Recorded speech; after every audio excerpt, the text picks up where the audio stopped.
नमस्कार, प्रधानमंत्री के इस बेहद खास शो में आपका स्वागत है। आपके साथ मैं हूं शिप्रा झा। 2024 के लोकसभा चुनाव से पहले हम आपके लिए लेकर आए हैं एक बेहद ही खास शो जिसका नाम है प्रधानमंत्री।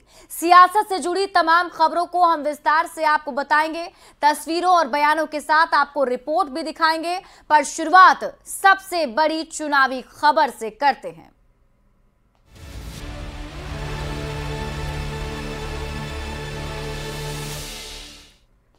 राजस्थान के चुनावी समर में मोर्चा संभाले प्रधानमंत्री नरेंद्र मोदी ने एक बार फिर नाम लिए बगैर नीतीश कुमार पर जोरदार हमला बोला है। मांझी के बहाने दलितों का अपमान करने के साथ ही महिलाओं पर विधानसभा में नीतीश कुमार की टिप्पणी को लेकर पीएम मोदी ने विरोधी INDIA गठबंधन पर निशाना साधा। नीतीश कुमार के बयान की निंदा नहीं करने को लेकर कांग्रेस पार्टी पर भी निशाना साधा है। गठबंधन गठबंधन के नेताओं ने कैसी कैसी आपत्तिजनक टिप्पणियां हमारी माताओं बहनों के लिए की है। रण राजस्थान के चुनाव का, दंगाइयों का काम तमाम, और निशाना सीधे पटना में बैठे मुख्यमंत्री नीतीश कुमार पर।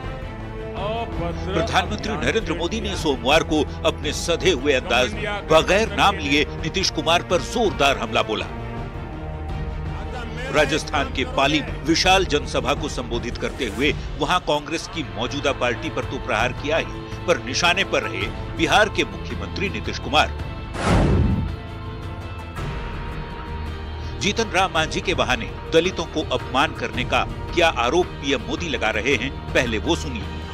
कुछ दिन पहले ही बिहार में गठबंधन के एक नेता, वो वहां के मुख्यमंत्री है, उन्होंने दलित समाज के पूर्व मुख्यमंत्री के लिए ऐसी अभद्र भाषा बोली, कोई सामान्य नागरिक भी बातचीत में भी ऐसा नहीं बोल सकता। वो विधानसभा के फ्लोर पर बोल रहे थे। यह है गठबंधन गठबंधन। क्यों गालियां दी? क्योंकि वो पूर्व मुख्यमंत्री अति पिछड़े दलित परिवार से आते हैं, इसलिए उनकी बेइज्जती करने में उनको आनंद आता है।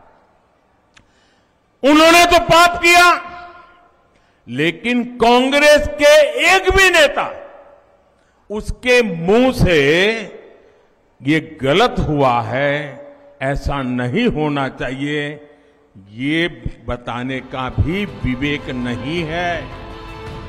नीतीश कुमार पर दलितों के साथ ही महिलाओं से अभद्रता का आरोप फिर से दोहराते हुए प्रधानमंत्री मोदी कहते हैं कि नारी शक्ति का अपमान बर्दाश्त के काबिल नहीं।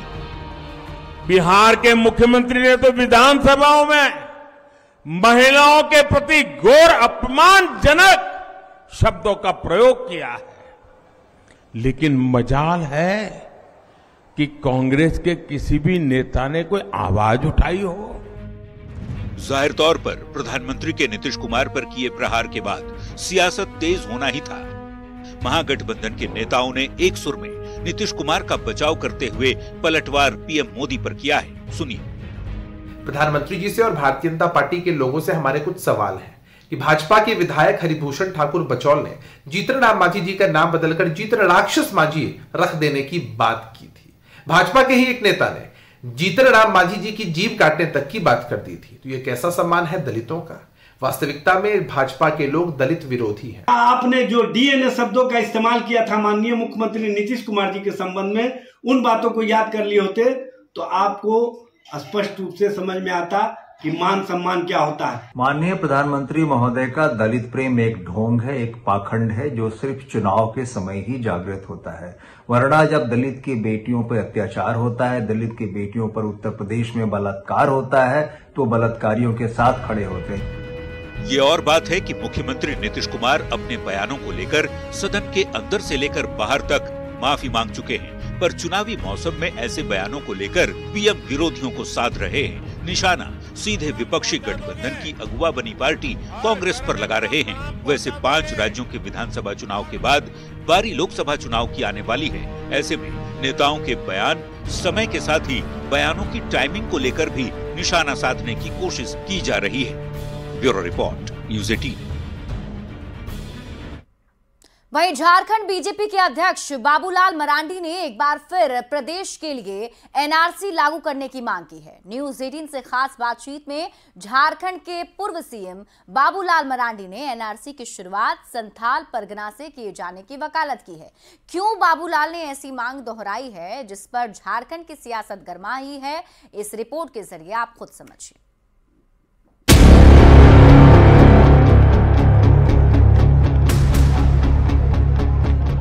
झारखंड के पहले मुख्यमंत्री और मौजूदा प्रदेश बीजेपी के अध्यक्ष बाबूलाल मरांडी के बयान पर सियासत गरमा गई है। इस बार बाबूलाल ने अपनी पुरानी मांग एनआरसी को झारखंड में लागू किए जाने की बात तो की है, संथाल परगना से एनआरसी लागू करने की मांग भी कर रहे।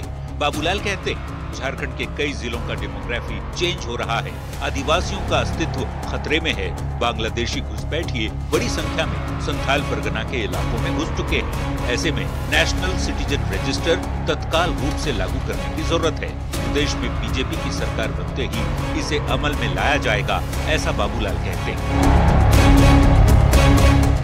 देखिए, ऐसे तो पूरे झारखंड में ही धीरे धीरे से योजनाबद्ध तरीके से घुसपैठ कराया जा रहा है, लेकिन मुख्य रूप से जो संथाल परगना का साहेबगंज पाकुड़ है, जो बंगाल की बॉर्डर से सटा हुआ है और बांग्लादेश से भी वो नजदीक है, स्वाभाविक रूप से उस क्षेत्रों में आबादी जो डेमोग्राफी है वो पूरी तरह से बदल गई है। और इसलिए हमने कहा कि भाई कम से कम हम पूरे राज्य में नहीं भी करें तो एनआरसी, ये जो संथाल परगना का जो क्षेत्र है, इस पर एक बार हो जाना चाहिए, ताकि ये तो पता चले कि भाई कब से कौन कहां से आए हैं, कब आए। बाबूलाल मरांडी ये बात झारखंड से दूर देश की राजधानी दिल्ली में देते हैं संकेत देने की कोशिश कर रहे हैं कि झारखंड में अवैध घुसपैठ को किसी भी हाल में रोका जाएगा। आरोप विरोधी गठबंधन INDIA की सहयोगी JMM पर भ्रष्ट होने का भी लगाते हैं। ऐसे में सत्ता पक्ष की ओर से पलटवार किया जा रहा है।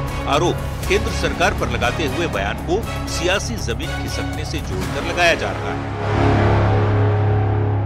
बाबूलाल मरांडी जी अगर सपना देख रहे हैं तो देखें, भाजपा 15 सालों तक झारखंड में विपक्ष में रहेगी, ये झारखंड की जनता ने तय कर लिया है। संथाल परगना और झारखंड की डेमोग्राफी की जो बात कर रहे हैं कि बांग्लादेशी झारखंड में आ गए हैं, घुसपैठी हैं, तो बॉर्डर सिक्योरिटी फोर्स क्या कर रही है? बॉर्डर सिक्योरिटी फोर्स गृह मंत्रालय के अंतर्गत आती है। केंद्र में 2014 से लगातार दूसरी बार भाजपा की सरकार है, तो भाजपा वालों को ही ये बताना चाहिए। बाबूलाल मरांडी केंद्र सरकार को कटघरे में खड़ा कर रहे हैं। आखिर बाबूलाल मरांडी जिस एनआरसी की मांग झारखंड के संथाल इलाके में लागू करने की कर रहे हैं, वो है क्या, इसे भी समझ लीजिए। दरअसल एनआरसी नागरिकों का राष्ट्रीय रजिस्टर होता है, वैध भारतीय नागरिकों का आधिकारिक रिकॉर्ड माना जाता है। नागरिकता अधिनियम 1955 के तहत देश के नागरिक बनने वालों का डिटेल शामिल होता है। यह रजिस्टर पहली बार 1951 की जनगणना के बाद तैयार किया गया था, लेकिन अब तक इसे अपडेट नहीं किया जा सका है, जिसकी मांग की जा रही है। एनआरसी लागू होने से वैसे लोगों को परेशानी होगी जिनके पास नागरिकता साबित करने वाले दस्तावेज नहीं है। इन्हीं वजहों से बाबूलाल मरांडी संथाल में एनआरसी की मांग कर रहे हैं। लोगों के अवैध घुसपैठ का आरोप लगाते हुए मरांडी न सिर्फ प्रदेश की हेमंत सोरेन की सरकार पर हमलावर हैं, बल्कि इसे काफी अहम भी बता रहे हैं। वैसे नागरिकों से जुड़ा यह मामला सीधे केंद्र और राज्य सरकारों से जुड़ा होता है, जो सरकारें अपने हिसाब से तय करती है। जनसंख्या नियंत्रण के उपायों के बावजूद यदि डेमोग्राफिकल चेंज हो रहा है तो इसे सरकार को भी गंभीरता से ले जाने की जरूरत है। न्यूज़ 18 के लिए दिल्ली से अनूप गुप्ता के साथ रांची से अविनाश कुमार के। और अब शो के इस सेगमेंट में देखते हैं बयान बवाली नेताओं के वैसे बयान जिन पर मच गया है सियासी घमासान।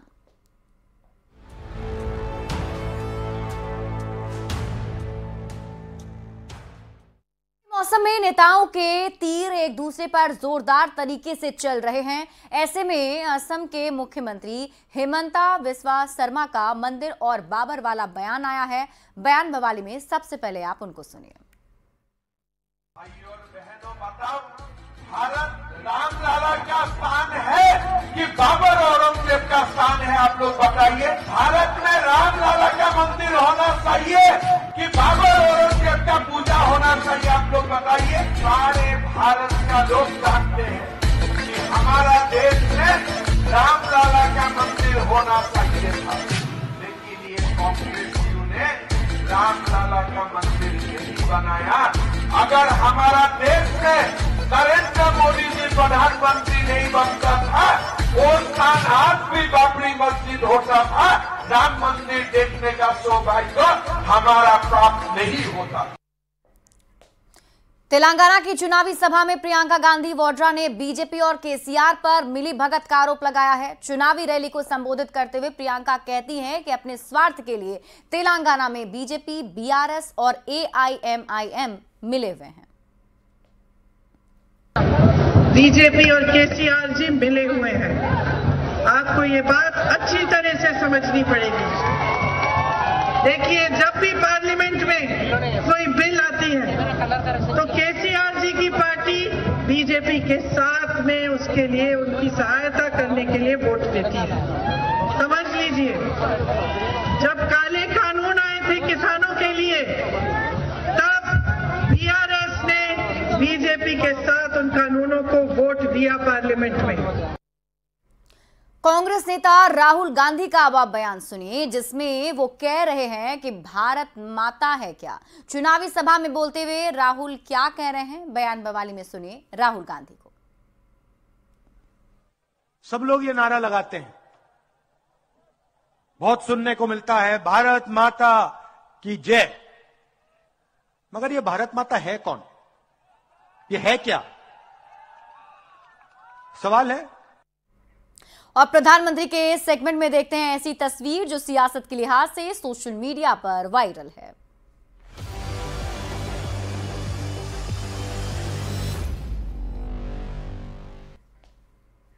छठ पर्व पर बिहार के मुख्यमंत्री नीतीश कुमार ने पटना में भगवान भास्कर को अर्घ्य दिया और सूर्यदेव की पूजा की। सोशल मीडिया पर उनकी ये तस्वीर वायरल हो रही है, जिसमें वो भगवान भास्कर को अर्घ्य देते नजर आ रहे हैं।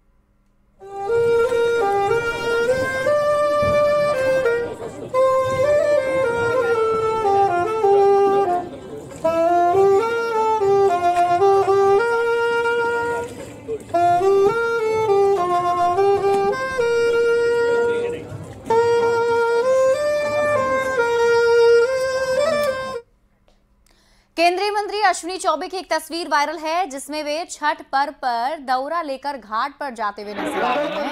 केंद्रीय मंत्री ने वहां व्रतियों से भी आशीर्वाद लिया है। ये तस्वीर हम आपको दिखा रहे हैं।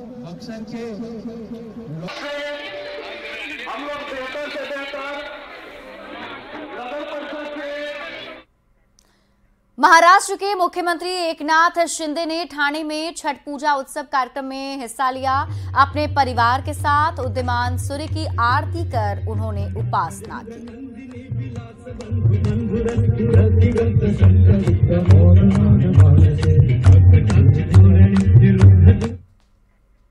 और प्रधानमंत्री शो के आखिर में देखते हैं फटाफट अंदाज में चुनाव से जुड़ी 24 खबरें, चुनावी 24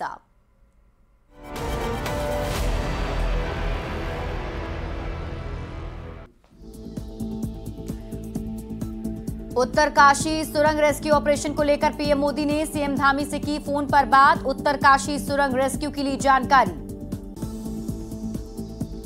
राजस्थान चुनाव में पेट्रोल और डीजल बना बड़ा मुद्दा। पीएम मोदी का बयान, जीत के बाद करेंगे समीक्षा। तो सीएम गहलोत का बयान, केंद्र कम करे एक्साइज ड्यूटी।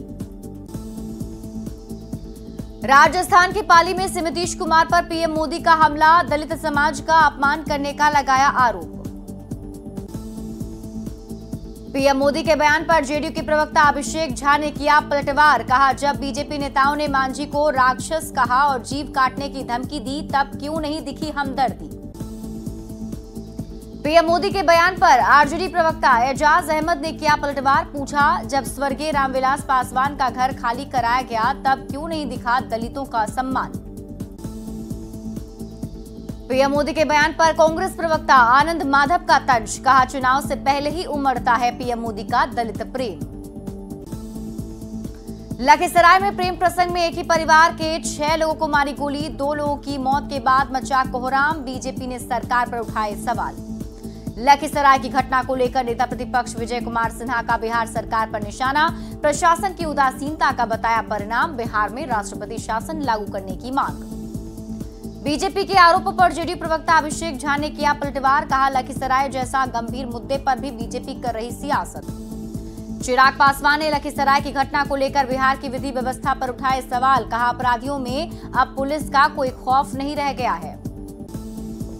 गोपालगंज में 48 घंटे के अंदर संदिग्ध स्थिति में 5 लोगों की मौत। बीजेपी ने जहरीली शराब से मौत की जताई आशंका। झारखंड बीजेपी अध्यक्ष बाबूलाल मरांडी का दावा, बीजेपी की सरकार बनने पर संथाल में लागू करेंगे एनआरसी। इंडी अलायंस के पार्टनर को बताया भ्रष्ट।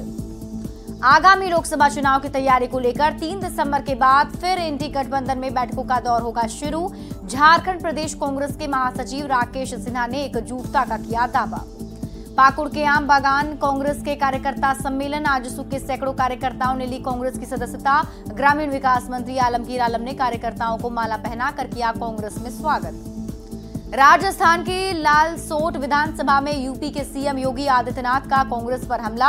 कहा, आज देश की सीमा सुरक्षित, अब कोई आंख दिखाता है तो घर में घुसकर मारते हैं। लोकसभा चुनाव के मद्देनजर यूपी बीजेपी संगठन में बदलाव। कई क्षेत्रीय और जिला प्रभारी बदले गए। संजय राय और अवध संजय राय को गौरक्ष क्षेत्र की मिली जिम्मेदारी। एसपी नेता स्वामी प्रसाद मौर्य पर भड़के ओपी राजभर। कहा, मानसिक संतुलन खो बैठे हैं स्वामी। अखिलेश के इशारे पर बेतुकी बयानबाजी का आरोप लगाया। आजम खान के बेटे अब्दुल्ला आजम के फर्जी जन्मतिथि प्रमाण पत्र मामले में इलाहाबाद हाईकोर्ट ने याचिका की खारिज। आजम खान बेटे अब्दुल्ला आजम और पत्नी तंजीन फातिमा की ओर से दाखिल की गई थी याचिका। जयपुर में कल कांग्रेस का घोषणा पत्र होगा जारी। सुबह 9:30 बजे पीसी में होगा घोषणा पत्र जारी। सीएम अशोक गहलोत, सीपी जोशी रहेंगे मौजूद। कोटा में मंत्री शांति धारीवाल के चुनाव प्रचार का एक वीडियो हो रहा वायरल। एक हाथों में पैसे लेकर उनके सामने खड़ी नजर आ रही महिला। बीजेपी में लगाया रिश्वत लेने का आरोप। राजस्थान में चुनाव को लेकर सभी प्रत्याशी जोर शोर से चुनाव प्रचार में जुटे। मालपुरा से बीजेपी प्रत्याशी कन्हैयालाल चौधरी कभी पैदल तो कभी जेसीबी पर सवार होकर जुटा रहे समर्थन। एमपी के राजनगर विवाद में बीडी शर्मा की मांग के बाद पुलिस का एक्शन। कांग्रेस विधायक नाती राजा पर 307 का मामला दर्ज। वोटिंग के दिन हुआ था बवाल। बीजेपी कार्यकर्ताओं पर हुई थी एफआईआर। रायपुर में नेताओं के खिलाफ महिलाओं का हल्ला बोल। महिलाओं ने राजनीतिक पार्टियों पर पैसा न देने का आरोप लगाया। चुनाव में महिलाओं ने किया था प्रचार प्रसार। रायपुर में कांग्रेस की समीक्षा बैठक के बाद बीजेपी कांग्रेस आमने सामने। दोनों ने किया 75 सीट जीतने का दावा।